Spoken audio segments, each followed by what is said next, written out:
कणकवली नगर परिषदेच्या निवडणुकीचा प्रचार आज रात्री 10 वाजता संपणार आहे. उद्या कणकवली नगर परिषदेचे नगराध्यक्ष आणि नगरसेवक साठी कणकवलीचे सुज्ञ नागरिक मतदान करणार आहेत आणि त्याआधी नागरिकांशी संवाद साधण्यासाठी आपल्या सगळ्यांच्या माध्यमातून मी आज ही पत्रकार परिषद बोलवलेली आहे. आज रात्री 10 वाजता प्रचार संपेल आणि त्या अगोदर या पूर्ण प्रचारामध्ये सातत्याने आमच्या माध्यमातून म्हणजे भारतीय जनता पक्षाच्या माध्यमातून विकासाचा मुद्दा आम्ही पुढे करत आलेलो आहे. त्यावरच आम्ही निवडणूक लढवणार असं आम्ही स्पष्ट बोललेलो आहे आणि त्या पद्धतीने कृतीतून पण आम्ही दाखवून दिलेलं आहे. सातत्याने आमच्या विरोधात लढणारे शहर विकास आघाडी त्यांच्या वतीने आमच्यावर भ्रष्टाचार आणि भयमुक्त कणकवली आम्ही करू, भ्रष्टाचार मुक्त आणि भयमुक्त कणकवली आम्ही करू असं सातत्याने सांगितलं जात आहे. आणि म्हणून काही गोष्टी मतदारांपर्यंत पोचल्या पाहिजे, मतदारांना कळल्या पाहिजे, म्हणून ही पत्रकार परिषद मी बोलवलेली आहे. शहर विकास आघाडीचे जे काही नगराध्यक्षाचे उमेदवार आहेत संदेश पारकर हे सातत्याने बोलतायत की भ्रष्टाचार मुक्त कणकवली झाली पाहिजे आणि आमच्या सगळ्यांवर, माझ्यावर, समीर नलावडेजी यांच्या सगळ्यांवर आरोप सातत्याने ते करतायत. मी जसं त्यावेळी एका सुरुवातीच्या पत्रकार परिषदेमध्ये एका वाक्यात उल्लेख केलेला की 48 तासामध्ये नितेश राणे, समीर नलावडे आणि रवी चव्हाणजी भ्रष्टाचारी कसे झाले ह्याचं उत्तर कधीतरी संदेश पारकरनी दिलं पाहिजे. काही घटना ज्या कणकवलीकरांना कळल्या पाहिजे, कानावर गेल्या पाहिजे. निवडणुकीच्या 2-3 महिन्या अगोदरपासून जेव्हा कणकवलीची निवडणूक लागणार अशी कळली तेव्हा पहिल्यांदा रवी चव्हाणजींच्या फोनवर मी, संदेश पारकर आणि रवी चव्हाण एक दुसऱ्याशी बोललो आणि आमच्या दोघांची, माझ्या आणि रवी चव्हाणजींशी बोलत असताना आता मी थकलो आहे आणि तुम्ही मला भारतीय जनता पक्षामध्ये घ्या, उभाटाचं काय खरं नाही, दोन्ही सेनेचं काय खरं वाटत नाही असे स्वतः संदेश पारकर बोलले होते. आणि मग त्यानंतर मी लवकरच तुम्हाला दोघांना भेटतो असं आम्हाला सांगितलं गेलं. आणि नंतर भेटल्यानंतर मला ते भेटायला आले मुंबईमध्ये आणि भेटल्यानंतर प्रवेशाची चर्चा सुरू केली आणि त्या चर्चेमध्ये मला तुम्ही 30 कोटी द्या आणि नगराध्यक्षाचा पद किंवा निवडणूक लढवायला द्या अशा पद्धतीची ऑफर मला दिली. मी त्यावर ऐकल्यानंतर मी 2 गोष्टी त्यांना सांगितल्या. एक तर हे आरक्षण ओबीसी ओपन पडल्यानंतर आमच्या वतीने सन्मान्य राणे साहेब, सन्मान्य चव्हाण साहेब आणि आम्ही त्या सगळ्या जणांचं अतिशय स्पष्ट ठरलेलं की आमच्या वतीने आदरणीय समीर नलावडेच लढणार, त्याच्यामध्ये काही बदल होणार नाही मी त्यांना सांगितलं. समीर नलावडेजीने एवढ्या वर्षानुवर्ष सन्मान्य राणे साहेबांकडे जी काय निष्ठा त्यांनी दाखवली की साहेबांबरोबर राहिले प्रामाणिक पद्धतीने, स्वतःच्या भविष्याचा विचार न करता. मला आठवतं 8 वर्ष अगोदर जेव्हा मी ही निवडणूक आम्ही लढवत होतो तेव्हा मी स्वतः काँग्रेसचा आमदार होतो. राणेसाहेब भारतीय जनता पक्षाचे राज्यसभेचे खासदार होते आणि आम्ही स्वाभिमान पक्षातून म्हणजे अक्षरशः इंडिपेंडेंट पॅनल स्वाभिमान पक्षाच्या वतीने आम्ही लढवण्यासाठी पुढे आलो. तेव्हा समीर नलावडेजीने कधीच माझं काय होणार, हा पक्ष नुसता रजिस्टर्ड आहे, इंडिपेंडेंट आहे, अपक्ष आहे, मी उभा राहिलो तो पडीन का, असा कुठलाच विचार केला नाही. राणे साहेबांनी उभं राहायला सांगितलंय म्हणून मी आणि माझे सहकारी उभे राहणार. डोळ्याला पट्टी बांधून हा राणे साहेबांचा सच्चा कार्यकर्ता, भारतीय जनता पक्षाचा सच्चा कार्यकर्ता तेव्हा उभा राहिला, खरा योद्धासारखा लढला आणि कणकवलीकरांनी त्याला आशीर्वाद दिला. तेव्हा भारतीय जनता पक्ष म्हणजे आदरणीय रवी चव्हाण साहेब आमच्या विरोधात होते, संदेश पारकर अधिकृत उमेदवार होते, शिवसेना तेव्हा एकत्र होती, तेव्हा सगळ्यांच्या विरोधात आम्ही लढलो आणि कणकवलीकरांनी आम्हाला आशीर्वाद दिला. पण त्याबद्दल कधीच समीर नलावडेंनी हो केचू केलं नाही. कपबशी या चिन्हावर लढले आणि जिंकून पण आले. आणि 8 वर्ष राणे कुटुंबाच्या या पूर्ण प्रवासामध्ये 14 पासून ते आतापर्यंत एवढी वादळं आली, अंधार आला, पण कधीच समीर नलावडे सारखे असंख्य आमचे कार्यकर्ते कधी हल्ले नाही, स्वतः बदल विचार केला नाही. म्हणून मी त्यांना सांगितलं समीर नलावडेंना डावलून मी करू शकणार नाही, कारण का आम्ही स्वतः बरोबर अशा निष्ठावान कार्यकर्त्यांबरोबर आम्ही त्यांच्यावर कधीच अन्याय करू शकणार नाही. मग कितीही मोठी मला किंमत मोजायला लागली तरी ते मला बोलले तुम्ही विचार करा, मला निवडणूक लढवायची आहे. मी त्यांना हेही सांगितलं तुम्ही आत्ता झाली विधानसभा तुम्ही हरलेला आहात, तुमची इच्छा असेल तर मी तुमच्या मुलाला त्या पॅनलमध्ये घेतो, तुम्ही तुमच्या पुढच्या पिढीला आणा, त्यांना आपण उभं करू, त्यांना तुम्ही आशीर्वाद द्या, असं मी त्यांना आवर्जून सांगितलं. मला वारंवार तुम्ही हे जे काही राजकीय आत्महत्या करत चाललेला आहात ते चुकीचं आहे.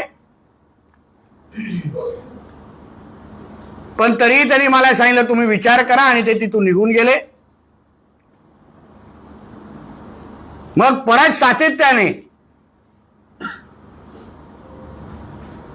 पैशाच्या संदर्भात कधी 30 कोटी द्या, कधी 25 द्या, मग तेवढी तुमच्या खात्यातली कामं देता का?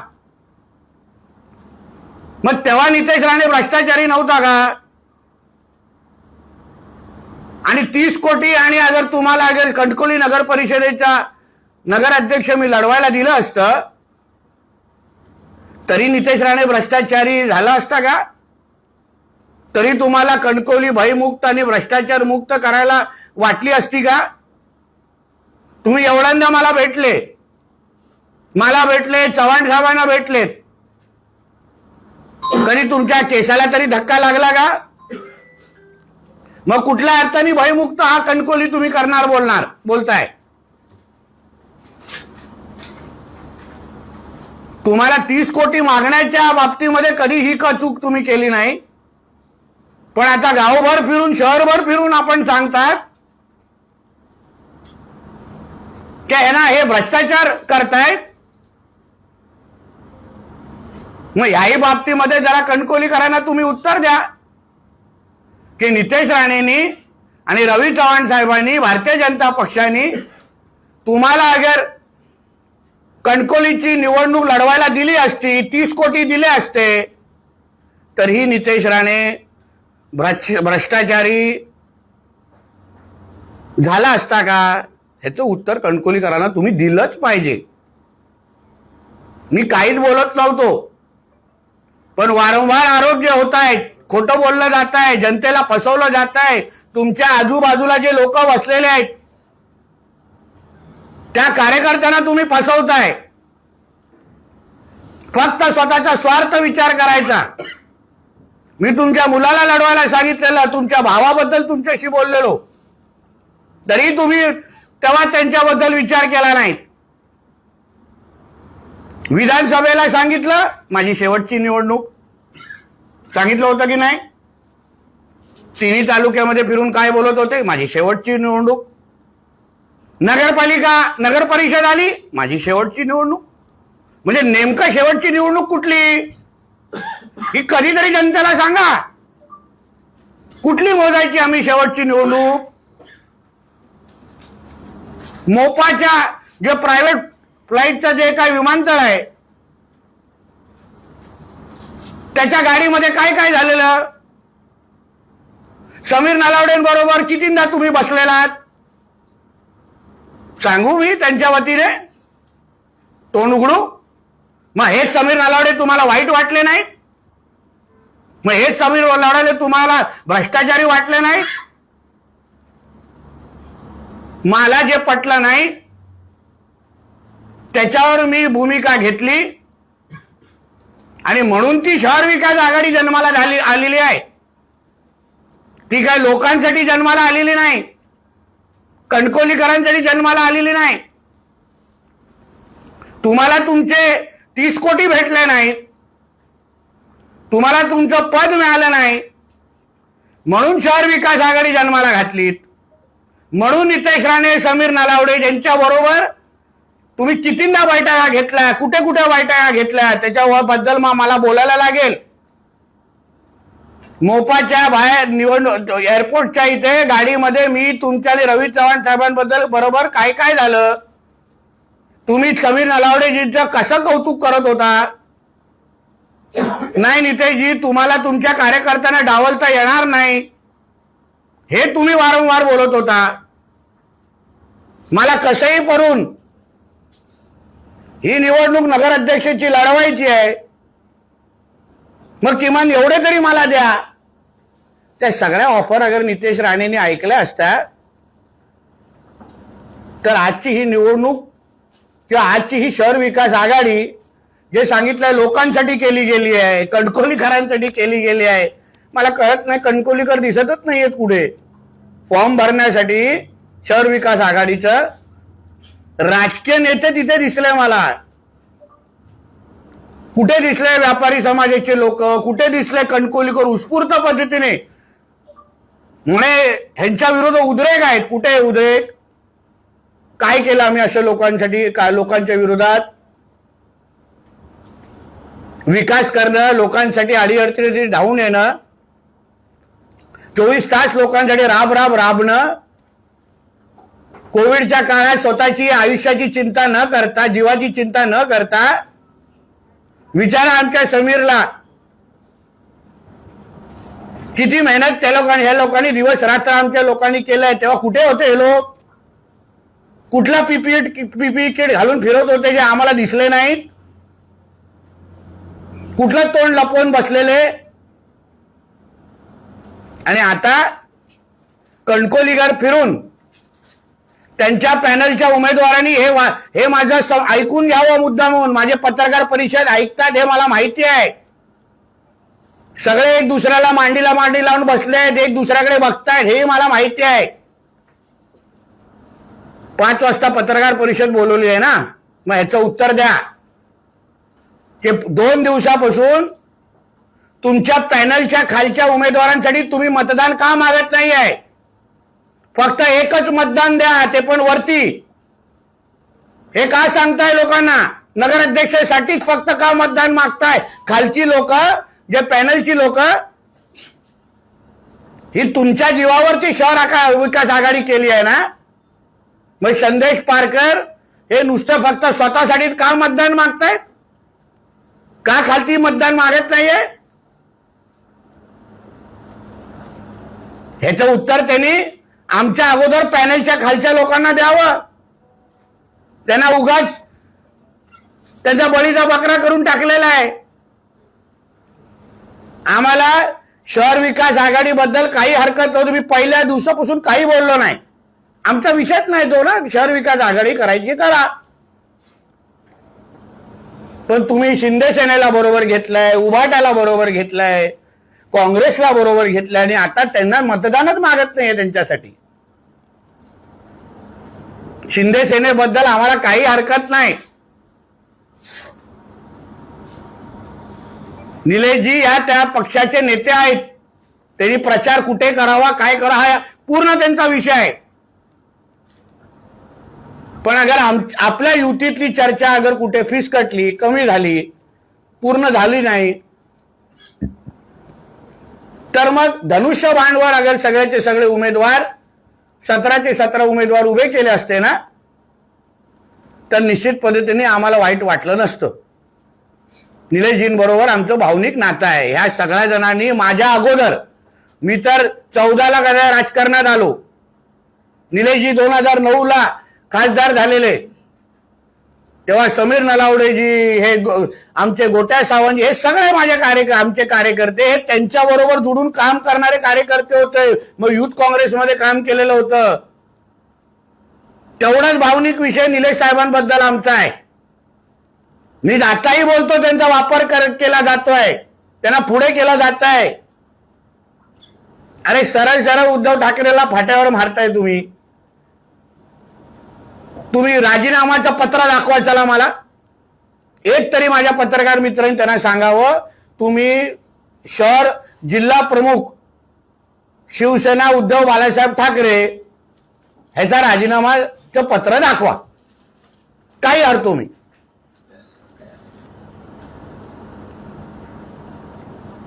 मग कुठल्या तोंडाने तुम्ही या सगळ्या गोष्टी खोटं बोलताय लोकांची?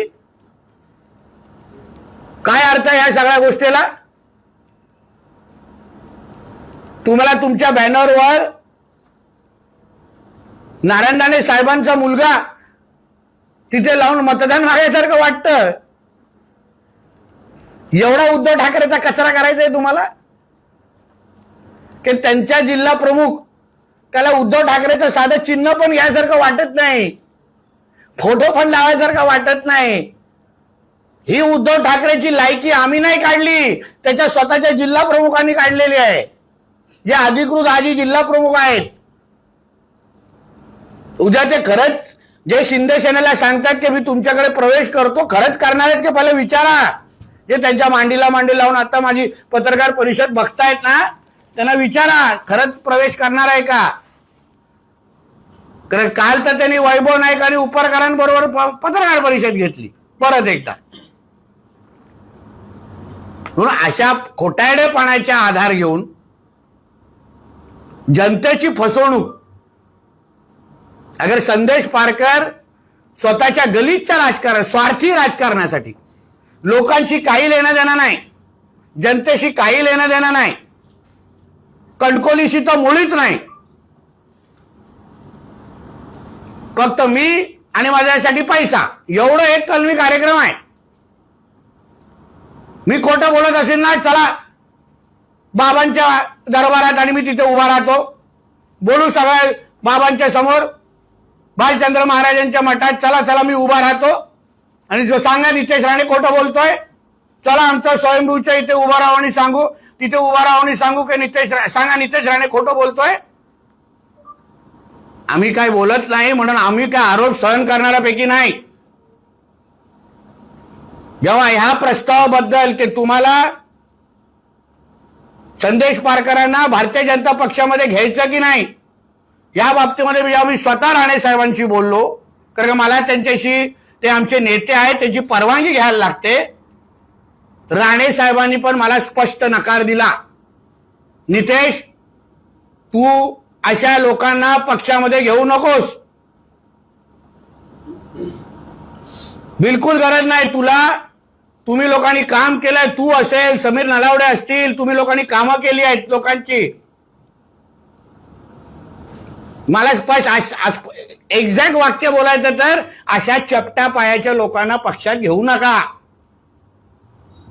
हे राणे साहेबांचं वाक्य.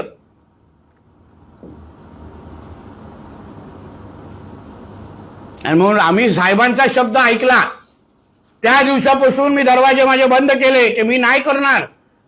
साहेबांची इच्छा नाही ना तर मी नाही भारतीय जनता पक्षामध्ये घेणार. मी नाही समीर नलावडेंसारख्या माझ्या निष्ठावान कार्यकर्त्यांवर अन्याय करणार.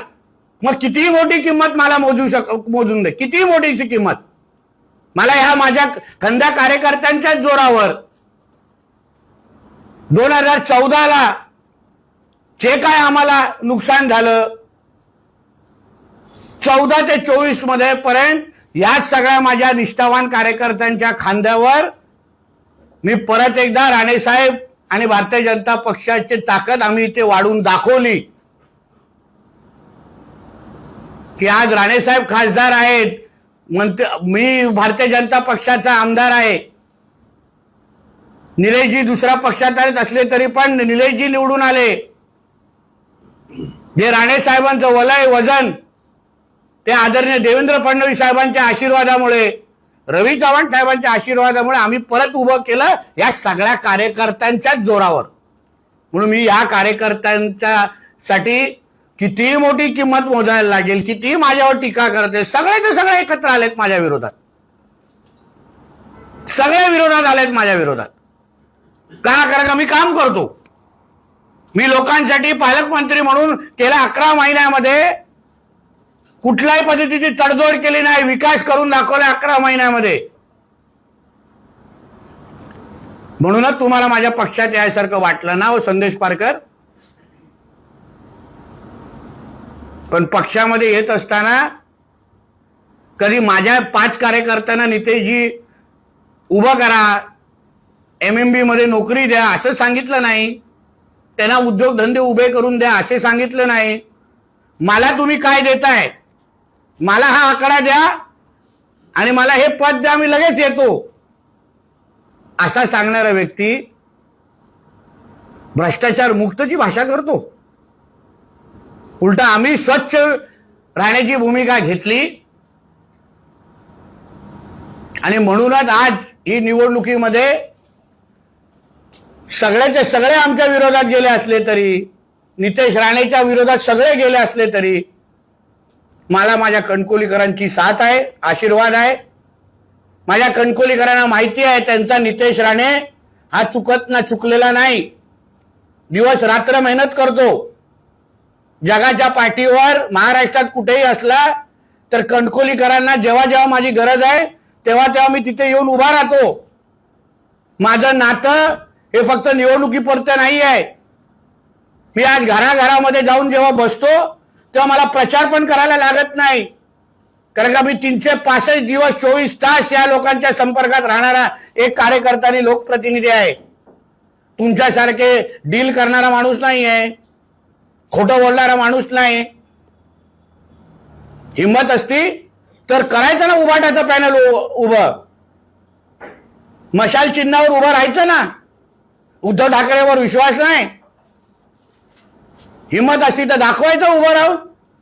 सांगा तुमच्या आजूबाजूच्या आता सहकार्यांना जे तुमच्याबरोबर माझी इंटरव्ह्यू माझे हे पत्रकार परिषद बघतायत, एकट्यासाठी 30 कोटी मागितलेले की त्यांना पण वाटून देणार होता, सांगितलं होतं त्यांना. आणि म्हणून मी परत एकदा तुम्हाला सांगतो, मी अतिशय स्पष्ट भूमिके घेऊन आम्ही उद्याचं मतदान लोकांकडे मागायला जातोय. कणकोलीकरांना मी एवढीच साथ देतो, मागतो, एवढाच आशीर्वाद मागतो की आज तुमचा आमदार, तुमचा नितेश राणे, तुमचा समीर नलावडे,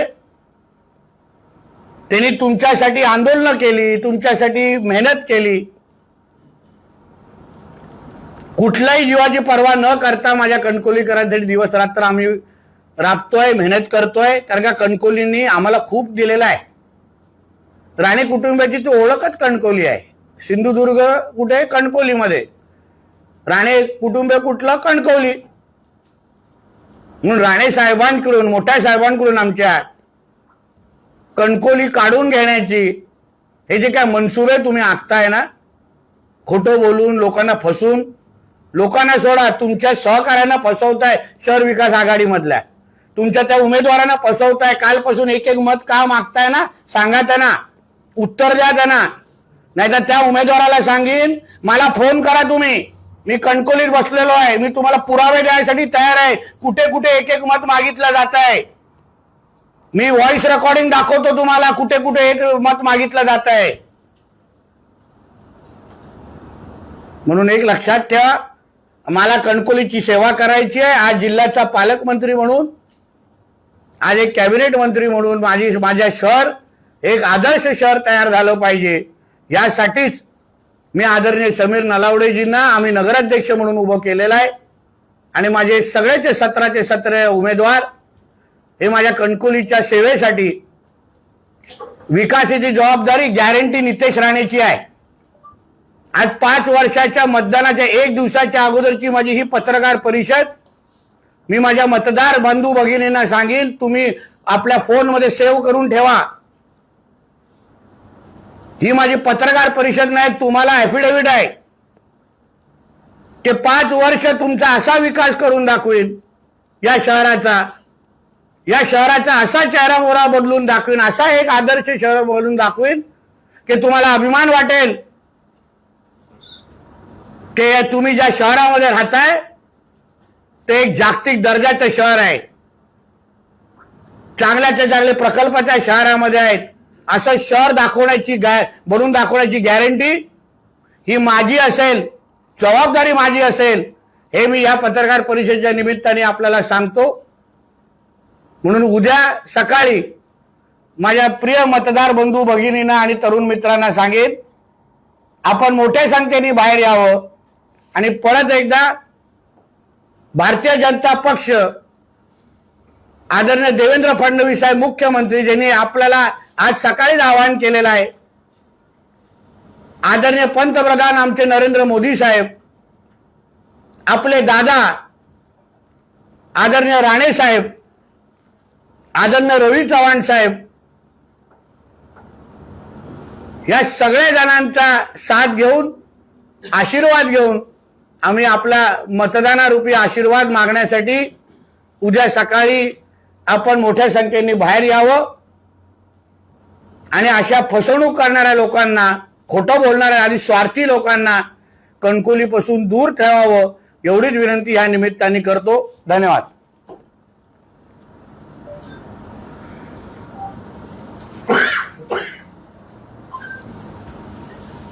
बोला.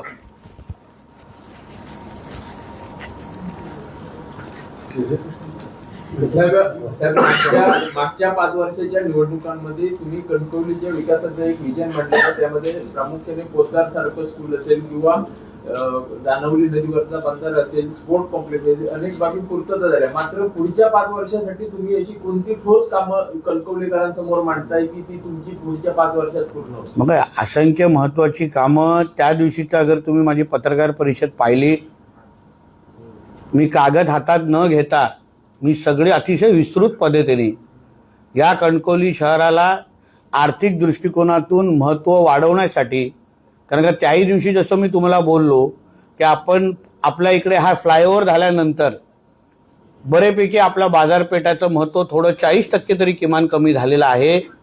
आणि त्यामुळे आमच्या ह्या कणकवली शहरामध्ये लोक थांबली पाहिजे, लोकांनी बाजारपेठ फिरलं पाहिजे. म्हणून ह्या कणकवलीमध्ये एक चांगला अम्युजमेंट पार्क उभं करणं.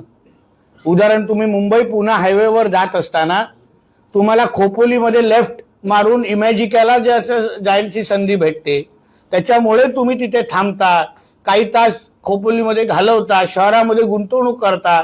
तसंच एक चांगला अम्युजमेंट पार्क आमच्या कणकवलीमध्ये समीर नलावडेजींची चर्चा करून मी ते उभं करण्याचा शब्द देतो. ती तयारी माझी सगळं आहे, त्या दृष्टिकोनातून माझं बोलणं सुरू आहे.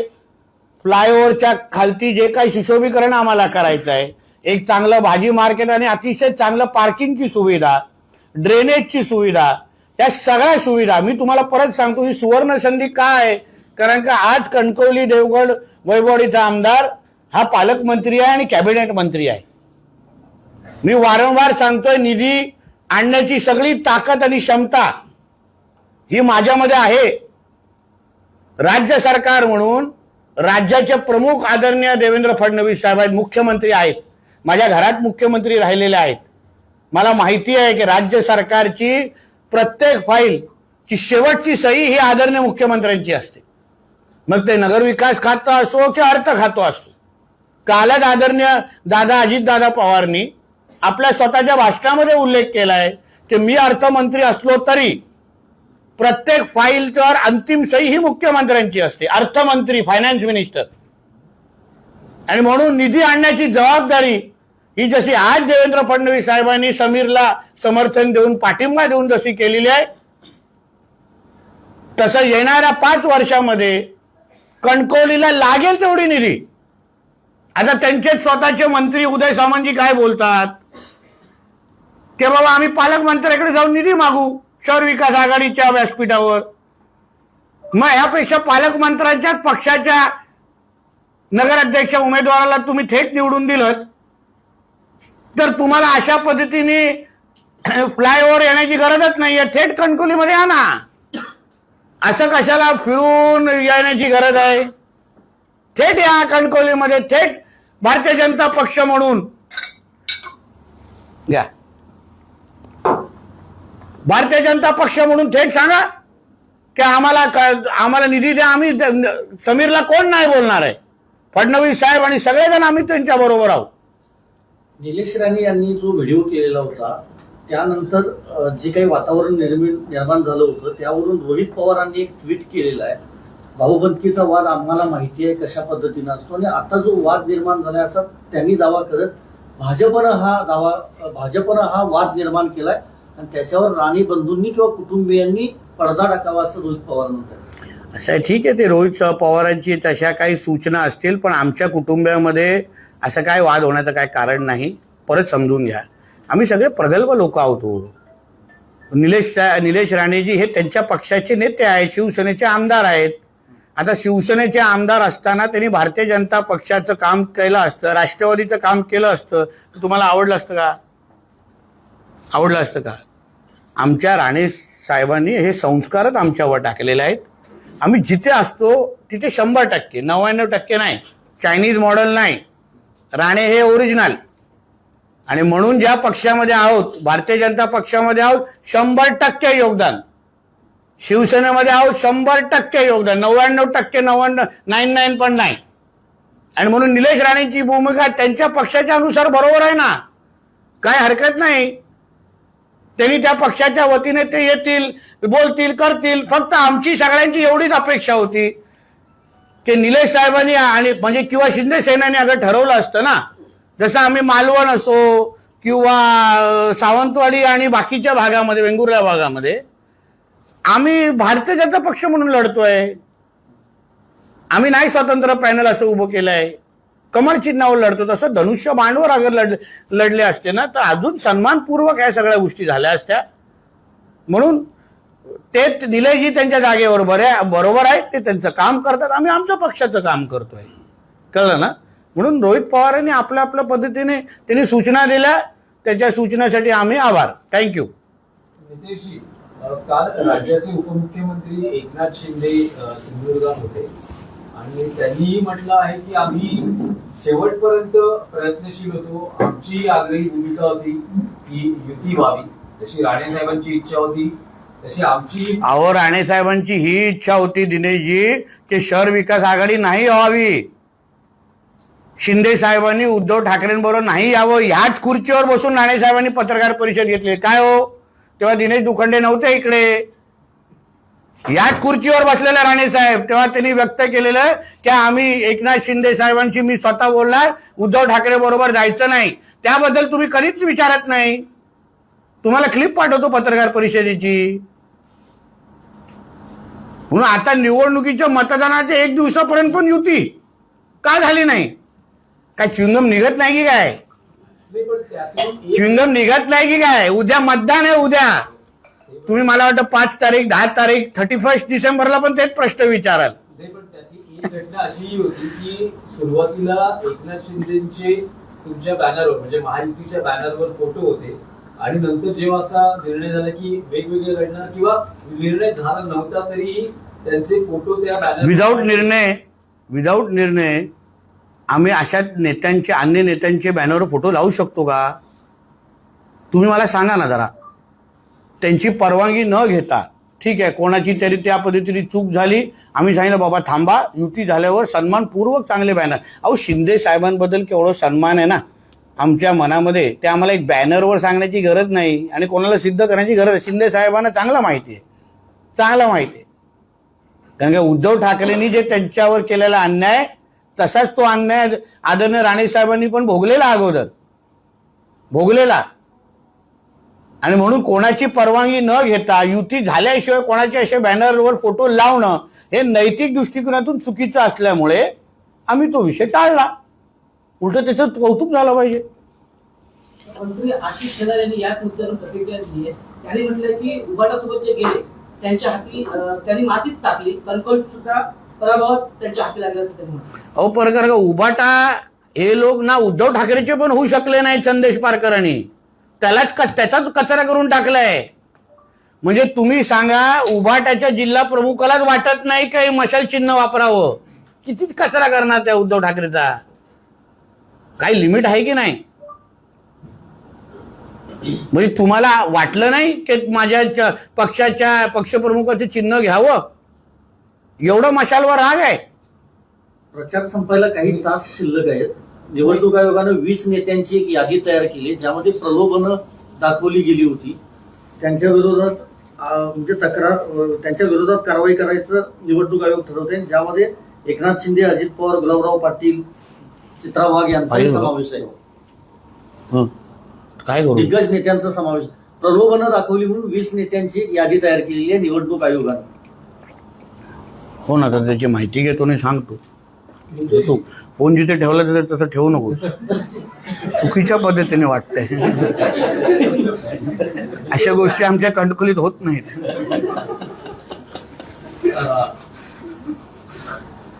आणखी एक विषय होता की आपले बंधू निलेश राणे यांनी असं म्हटलं आहे, एक गौप्यस्फोट केला आहे की ते आमदार म्हणून निवडून आले त्यानंतर रवींद्र चव्हाणांनी गेल्या काही दिवसांमध्ये त्यांना भाजपमध्ये येण्याची वारंवार ऑफर दिली आहे आणि आपण कधीही एकनाथ शिंदेना सोडणार. मला असं वाटतं हा प्रश्न आहे ना तुम्ही सन्मानित चव्हाण साहेबांना विचारा. खरंच चव्हाण त्यांनी कोणाच्या बद्दल बोललेत? चव्हाण साहेबांबद्दल बोललेत की नाही? तर मी आपल्याला विनंती करतो निलेश साहेबांचा आणि त्यांच्यामध्ये असा काही डायलॉग झाला असेल. आता माझ्या आणि संदेश पारकरच्या मधला डायलॉग सांगितला का नाही तुम्हाला? पण त्यांच्या आणि रवी चव्हाण साहेबांमध्ये काय डायलॉग झाला मी कसं सांगू शकतो? उगाच चुकीची कुठली माहिती देण्यापेक्षा जे 2 जबाबदार नेते आहेत, निलेशजी पण जबाबदार आहेत, चव्हाण साहेब पण जबाबदार, त्यांना विचारा ना. मी सांगू शकतो संदेश पारकरांनी कसे 30 कोटी माझ्याकडे मागितले, ती माझी जबाबदारी. पण त्याबद्दल मी त्यांच्या दोघांबद्दल नाही सांगू शकतो. प्रामुख्यानं राग रवी चव्हाण यांच्यावरच दिसतोय. प्रामुख्यानं राग 3 तारखेनंतर उत्तर देऊ ना या सगळ्या गोष्टीचा. आम्हाला ही निवडणूक जरा आमच्या मतदारांसाठी काढून दे ना. कोणाला काय पडलं नसेल मतदारांचं ना, तर आम्हाला आमच्या मतदारच आमचे केंद्रबिंदू आहे. उद्याचा मतदान करत असताना युती का झाली नाही, रवी चव्हाणवर राग आहेत का, ह्या विचार करून मतदान नाही करणार कोण.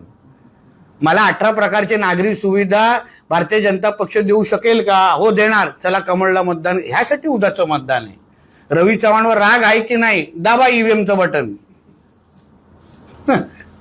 सर, कणकवली शहर विकास आघाडीने काही दिवसांपूर्वी घेतलेल्या पत्रकार परिषदेमध्ये कणकवली शहराची ब्ल्यू प्रिंट ही जाहीर करणार असल्याचं सांगितलेलं, मात्र ती अद्याप जाहीर केली गेली नाही किंवा कणकवलीच्या विकासाचा मास्टर प्लॅन मांडणार लोकांसमोर असं सांगितलं होतं. आज प्रचाराचा शेवटचा दिवस आहे, अद्यापपर्यंत ही मास्टर त्यांचा जो प्लॅन होता विकासाचा तो आलेला आहे. अहो कसा दाखवणार मास्टर प्लॅन जेव्हा आज त्यांचे नगराध्यक्षाचे उमेदवार अगर स्वतःसाठी मत मागत असतील तर बाकीच्या लोकांना त्यांनी बुडवलंच आहे ना. बिचारे बाकीचे उमेदवार करणार काय 17 आणि कसली ब्लू प्रिंट, कसं दाखवणार ब्लू प्रिंट? काहीतरी शहराच्या विकासासंदर्भात असलं पाहिजे ना. जो माणूस स्वतःसाठी पैसे मागतोय तो कसली ब्लूप्रिंट दाखवणार तुम्हाला? आता पुढचे सांगायला देऊ नका. बायका पोरं म्हणजे पत्रकार परिषद बघतात. काय बोलता तुम्ही? तुम्ही ब्लूप्रिंट, विकासाची ब्लूप्रिंट आणि संदेश पारकरचा काय संबंध? काय संबंध हे सांगा तरी. इथे किती कणकोलीकर आहेत. पण भयमुक्ती बरोबर आर्थिक प्रलोभनही दाखवली जातात असंही त्यांनी आमच्याकडून उलट आम्ही झुकलो नाही. आमचं कौतुक करायला पाहिजे. मी माझी भूमिका स्पष्ट केली. मी देणार नाही, मी अशी करणार. तर संदेश पारकर इथे बाजूला बसला असता समीर नलावडेच्या जागी. अगर हो बोललो असतो आणि त्याला पद दिलं असतं तर बाजूला असता. नितेश राणे किती चांगला आहे असं करत विचार असा हलतो की नाही? मग साहेब सातत्याने 15 आई शपथ कमर दुखायला लागली. साहेब, कणकवलीच्या निवडणुकीमध्ये 10,000 मतदारांना वाटप केलं जात आहे भाजपकडून, असा शहर विकास आघाडीच्या नेत्यांकडून आरोप झाला. परंतु गेले काही दिवस कणकवली शहरामध्ये शहर विकास आघाडीकडून सुद्धा पैशांचं वाटप होत असल्याची चर्चा कणकवलीच्या जनतेमध्ये आहे. तर त्याबाबत आपलं तक्रार करा. मी आपल्याला विनंती करतो, कोणी असे पैसे वाटत असतील त्याबद्दल तक्रार करा ना राज्य निवडणूक आयोगकडे. मी दखल घेतो ना त्याची. मी सांगतो ना कारवाई करण्यासाठी. अहो माझा हा आरोप, मला तुम्ही स्पष्ट सांगतो, आज जे आमच्यावर आरोप करणारे उद्या आरोप केले नसते अगर आम्ही त्यांच्या सगळ्या मागण्या पूर्ण केल्या असत्या तर.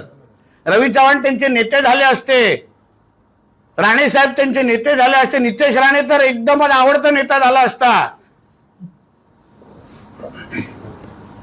मला नितेश राणे का आवडतो असं निबंध लिहिले असतं. अरे काय बोलू तुम्हाला? म्हणून त्यांनी मला कुठल्या नैतिक दृष्टिकोनातून माझ्यावर आरोप करतायत हे पहिलं त्यांना विचारा. आणि त्यांनी अगर हे आरोप फेटाळले तर त्यांना मी सगळे डिटेल, मी अजून माझ्याकडे आज काय 5 वाजले, 10 वाजेपर्यंत आहे.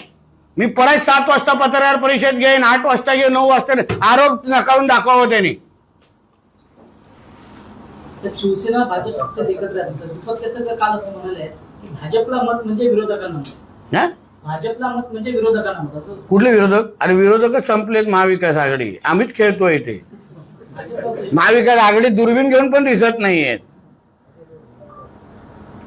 भारतीय जनता पक्षाच्या आमचे फडणवीस साहेबांबरोबर, अमित शहा साहेबांबरोबर, दीपक केसरकर साहेबांचे एवढे चांगले संबंध आहेत. त्यांचा एक पाय भाजप, दुसरा पाय शिवसेनेमध्ये आहे. त्या सगळ्या निवडणुकी हा थांब ना जरा, व्यवस्थित उत्तर. काय प्रॉब्लेम आहे? तुला कोल्हापूर सुखरूप पाठवतो मी. कॉन्क्रीटचा रस्ता केला मी गगनबावड्याचा, बघ जरा. मग ते 2024ला भारतीय जनता पक्षाच्या वतीने लढवणार होते आमदारकी. विचारा हा की नाही आमचे दीपक केसरकर साहेब? सांगा ना. अहो काय, मी आतापर्यंत नैतिकता पाळली, मी काय बोललो नाही. बोलण्यासारखं खूप आहे, पण शेवटी ही निवडणूकच अगर तुम्ही दुसरीकडे भरकटत असाल ना तर मला 10%च बोलायला लागला आता. म्हणून माझं म्हणणं आहे की मतदारांना खोटं बोलू नका. मतदारांशी खरं बोलून तुम्ही मतदान मागा. भारतीय जनता पक्षाला तुम्हाला एवढी का एलर्जी होते हे आम्हाला माहीत नाही. कारण तुम्ही सगळ्या बाबतीमध्ये भारतीय जनता पक्षाच्याच नेते मंडळांना मदत मागतात, त्यांनाच मानता. आदरणीय शिंदे साहेब पण दिल्लीमध्ये जाऊन आमच्याच अमित शहा साहेबांना भेटतात. मग काल जेव्हा शिंदे साहेब आमच्या जिल्ह्यामध्ये आले, का कणकोलीत आले नाही प्रचाराला? का आले नाही? कारण त्यांनाच मुळामध्ये हे सगळ्या गोष्टी करायची आवडल्या नसतील. जे त्यांच्या जे नेत्यांनी का जे थेरं करून ठेवले आहेत ना, उगाच निलेश साहेबांना पुढे केलंय. संदेश पारकरची अशी वेळ आली आहे ना, राणे साहेब एका राणेचा फोटो बॅनरवर लावून मतदान मागायला लागतंय. विचार करा, ही नारायण राणे साहेबांची ताकद आहे आणि ही आमच्या कणकोलीची ताकद आहे. तुझी हिंमत असती ना, उद्धव ठाकरेचा फोटो लाव. का गप्प बसले वैभव नाईक आणि त्यांचा तो युवा प्रमुख, त्याचा भाऊ का गप्प बसलाय? उद्धव राणे साहेबांच्या मुलाचा फोटो लावून तुम्हाला मतदार मागण्याची पाळी तुमच्यावर आलेली आहे. कारण तुमचा उद्धव ठाकरे तुम्ही स्वीकारले की संपलेला आहे तो. बोल. महायुतीतले सगळे नेते आता अरे थांबा ना, हे थांब ना नितेशजी, मी पुढे पळत नाही, थांब ना, ह्याचं घेतो ना, विधान आता तुम्ही जे केलं त्याबद्दल विचारायचंय की तुम्ही थांबा, ह्याचं घेतो पहिलं. नगरपालिका नगरपंचायतीच्या सगळ्या निवडणुकीमध्ये मुख्यमंत्री, दोन्ही उपमुख्यमंत्री, तुम्ही सगळे महायुतीतले नेते पायाला भिंगरी लावून सगळे प्रचार करताय. मात्र ठाकरे बंधू मुंबईच्या बाहेर कुठंच दिसले नाहीत प्रचाराला. अरे कुर्ता खराब होणार ना, भांग बिंग खराब होईल ना, अशी हवा बिवा लागेल आम्हाला धूळविळची सवय आहे. ते काय मेकअप बिकअप खराब होतो ना, त्याच्यामुळे घाम बी मिळेल. मुंबई महापालिकेसाठीच त्यांचा प्रयत्न चाललाय. मुंबई महापालिकेमध्ये हिंदुत्वाचा झेंडा फडकणार, भारतीय जनता पक्ष आणि महायुतीचा झेंडा फडकणार. आमची मुंबईचा DNA हा हिंदुत्वाचा आहे आणि म्हणून हे दोघं कितीही एकत्र आले तरी या जिहादी हृदय सम्राटकडे आमची मुंबई आम्ही द्यायला देणार नाही. आदरणीय देवेंद्र फडणवीस साहेब, आदरणीय आमचे अमित साटम यांच्या नेतृत्वाखाली हिंदुत्वाचा भगवा झेंडा तिथे डौलानी मुंबई महापालिकेवर फडकणार. एवढं तुम्हाला स्पष्ट सांगतो, महायुतीचा भगवा फडकणार. तुम्ही असं म्हणाला की दीपक केसरकर यांचा एक पाय शिवसेनेत आहे तर दुसरा पाय भाजपमध्ये आहे. हो. आणि 2024 ला ते भाजपमधूनच निवडणूक लढवण्याच्या तयारीत होते. 2029 ला दीपक केसरकर 100% भाजपचा भाग असू शकतात. आता तुम्ही इथून 35 मिनिटावर जा आणि सावंतवाडीमध्ये विचारा त्यांना, तुमच्याकडे इतकी माहिती आहे म्हणून म्हटलं. पूर्ण त्यांना सांगा. पहिलं विचारा नितेश राणे बोलतोय खरं आहे की नाही, बाकीचे तेच सांगतील, बाकीचे ते सांगतील ना. आणि 29चा प्रश्न तुम्ही 29च्या सुरुवातीला मला विचारा, आता नको. नाही, रवींद्र चव्हाण साहेबांची घोषणा आहे 100% भाजप. तुम्ही मला एक सांगा, कुठला पक्ष असा स्वतःच्या ताकदीवर 100% वाढवण्याची इच्छा नसलेला एक पक्ष मला तुम्ही दाखवा. दिनेशजी, प्रत्येकाची दिनेशची इच्छा आहे की माझा पक्ष 100% या राज्यामध्ये सत्तेमध्ये यावं. आज प्रदेश अध्यक्ष म्हणून त्या खुर्चीवर बसलेले आमचे चव्हाण साहेब यांनी आपल्या पक्ष संघटनेलाच वाव देणं, पक्ष संघटनेलाच वाढवणं ही त्यांची नैतिक जबाबदारी आहे की नाही. आणि म्हणून त्यांच्याकडून तेच वक्तव्य अपेक्षित आहे. सरकार चालवण्याच्या वेळी देवेंद्र फडणवीस साहेबांनी महायुती या सगळ्या गोष्टी बोलून अतिशय त्यांच्या साजेसर आहे. पण आमचे चव्हाण साहेब बोलत असताना त्यांनी भारतीय जनता पक्षात वाढवणं हे त्यांच्या तोंडातून निघालंच पाहिजे. शहर विकास आघाडीच्या दोन्ही प्रचारात नाही, बॅनरवर नाही, मात्र काल पत्रकार परिषद घेऊन दोन्ही माजी आमदारांनी थेट आवाहन केलंय मतदारांना की भ्रष्टाचार मुक्त करण्यासाठी कणकवली नगरपंचायत संदेश पात्रांना निवडून द्या. म्हणून आता हे पत्र तुम्ही इथून तिथेच जाणार आहेत ना, विचारा त्यांना. नितेश राणे बोलतोय की तुम्हाला न विचारता 30 कोटी मागितले आहेत. आजूबाजूचे विचारतील अरे आमचं काय, त्याच्यातलेच आहेत ते, त्याच्यातलेच आहेत. म्हणून ह्या लोकांना काही अर्थ नाही. आम्हाला विकासाच्या आधारे आज निधी आणण्याची क्षमता कोणामध्ये आहे हो, मुख्यमंत्री कोणाचा आहे हो. म्हणून अगर या राज्यामध्ये सबकुच अगर देवाभाऊ असेल तर दुसऱ्याकडे जाण्याची गरज काय आपल्याला, दुसऱ्याकडे मतदान करण्याची गरजच नाही मतदार बंधू भगिनींना. बोला. कणकवलीच्या डीपी प्लॅन संदर्भात गेले काही दिवस चर्चा सुरू होती. नगरपंचायतीची कालावधी संपल्यानंतर हा डीपी प्लॅन जे काम होतं ते थांबलेलं.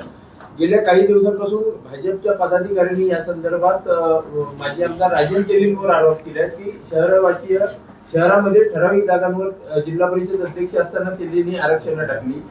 येत्या काळात तुमची सत्ता आल्यावर त्याची डीपी प्लॅन संदर्भात आरक्षणाबाबत आपली काय भूमिका? बघा, डीपी प्लॅनच्या माध्यमातून शहराचं पुढच्या 25 वर्षाचं नियोजन करायचं असतं. म्हणून डीपी प्लॅन बनवत असताना अतिशय विचारपूर्वक, ह्याच्यामध्ये कोणीच राजकारण कुठल्या पद्धतीचे आणू नये असं मताचा मी आहे. राजकारण याचा काही संबंध नाही. जे शहराला लागत असणाऱ्या ज्या ज्या फॅसिलिटीज आहेत, ज्या सुविधा आहेत, त्या सगळ्या देण्यासाठी अतिशय चांगलं नियोजन केलं जाईल. सगळ्याशी चर्चा विनिमय केला जाईल, सगळ्यांशी बोललं जाईल, तज्ज्ञांशी चर्चा केली जाईल आणि कणकवली शहराला एक आदर्श शहर बनवण्यासाठी ज्या डीपी प्लॅनची गरज आहे त्या डीपी प्लॅन तयार केला जाईल आणि त्याची अंमलबजावणी केली जाईल. राणे सर, आता निलेशजी म्हणाले की होणारी युती कुठली रवींद्र चव्हाणांमुळे, आणि रवींद्र चव्हाण राणे साहेबांचा ग्रुप करून स्वतःचा ग्रुप तयार करून पाहत आहे. कितपत तथ्य आहे? कुठे म्हणाले? आपण आता आता मी ऐकलं नाही, ऐकल्यानंतर उत्तर देईन. मला तुम्हाला परत सांगतोय, यासाठी तुमच्याकडे 4, 5, 6, 7 डिसेंबर आहे ना हो. उद्याच्या मतदानाबद्दल आम्हाला जास्त चिंता आहे की उद्याचं मतदान हे आमच्या मतदार विकासावर केलं पाहिजे, जेणेकरून आमची कणकर. तुम्ही आज उद्या संध्याकाळी इथून जाणार, आम्हालाच राहायचं आहे ते, आहे की नाही. म्हणून इथले कणकवली कशी असली पाहिजे, इथले वेंगुर्ला कसं असलं पाहिजे, इकडे सावंतवाडी असली पाहिजे, मालवण कसं, ह्याची चिंता आम्हाला असल्यामुळे त्यासाठी आम्ही मतदारांकडे मतदान मागतोय. ह्या उणीधुणी काढण्यासाठी आपल्याकडे 4 तारखेपासून वेळ आहे ना, तेव्हा बोलू ना त्याबद्दल. साहेब, आता मगाशी काही वेळापूर्वी आपण म्हटलं की राणे समर्थकांमुळे हे सारे सर्वजण आपण आहात, पण सिंधुदुर्ग जिल्ह्यात महायुती न झाल्यामुळे राणे समर्थकांमध्ये सध्या गोंधळल्या अवस्थेत आहेत राणे समर्थक, आणि अनेक ठिकाणी काही घडामोडी काही दिवसात. तुम्ही राणे समर्थकांचं मन ओळखतं का आम्ही? तुम्ही ओळखता का आम्ही? तुम्हाला आमच्याच कुटुंबाबद्दल बोलायचं की यांची अशी गोंधळलेले आहेत, मग आम्ही तर घरी बसलं पाहिजे. मग तुम्हाला तुमच्या चॅनलमध्ये काय चाललंय मी सांगितलं चालेल काय हो? नाही काय हा, कुठे बघून बोलताय? प्रश्न वेगळा आहे. काय प्रश्न वेगळा आहे? तरी हा काही नाराज असलेले राणे समर्थक. कोण बोललं राणे समर्थक नाराज आहेत? राणे साहेब जिथे आहेत तिथे सगळे अधिकार आमचे राणे साहेबांकडे दिले जातात. राणे साहेब जे बोलतील, जे ठरवतील तेच राणे समर्थक करतात. आणि राणे समर्थक आता भारतीय जनता पक्ष आणि निलेश साहेबांबरोबर पण आहेत. म्हणून राणे समर्थकांचं मन ओळखणं आणि त्यांची काळजी घेणं हे आमचं काम आहे. कोणी दुसऱ्याने त्याच्यामध्ये पडू नये. तुम्ही काय आवाहन करू शकता त्यांना? त्यासाठी तुमच्याशी बोलायची गरज नाही मला. मी त्यांच्या घरात बोलून सांगेन. माझे घरचे आहेत ते, आम्ही उठतो बसतो जेवतो एकत्र. त्यासाठी मला मीडियाचा आधार घ्यायची गरज नाही. एजी डॉक्टर्स प्रकल्पाबाबत आपल्यावर आरोप केले गेले आहेत. संदीप, नाही झाला ना तो प्रकल्प. मी 100 प्रकल्प आणले. मी 100 प्रकल्प, त्याच्यामध्ये 2-3 फेल झाले. माझ्या इथे गड नदीचा पण फेल झाला, कारण खडकं सापडली खालती. काय करू मी? ऍक्सिडेंट व्हायला देऊ? नाही झाला तो प्रकल्प, दुसरा आणणार. हे आरोप 30 कोटीने मिळाल्यानंतर झाले असते का हो? तुम्ही बघा तो मुद्दा सांगा ना यार. अरे हे सगळे आता हे खोदतायत. काय बोललं पाहिजे आयला त्याला पैसे नाही मिळाले, काहीतरी बोललं पाहिजे. यासाठी हे कार्यक्रम आहे. या निवडणुकीला अर्थच नाही. नितेश राणे आणि रवी चव्हाण साहेबांनी अगर ती मागणी पूर्ण केली असती तर नितेश राणे वाईट नसता, रवी चव्हाण साहेब वाईट नसते. भारतीय जनता पक्ष हा माझा किती पक्ष आहे असं म्हणून कशाला पडताय? जाऊन दे ना त्या आरोप, त्याला अर्थ नाही. आरोपला शहर विकास आघाडीलाच अर्थ नाही. चला.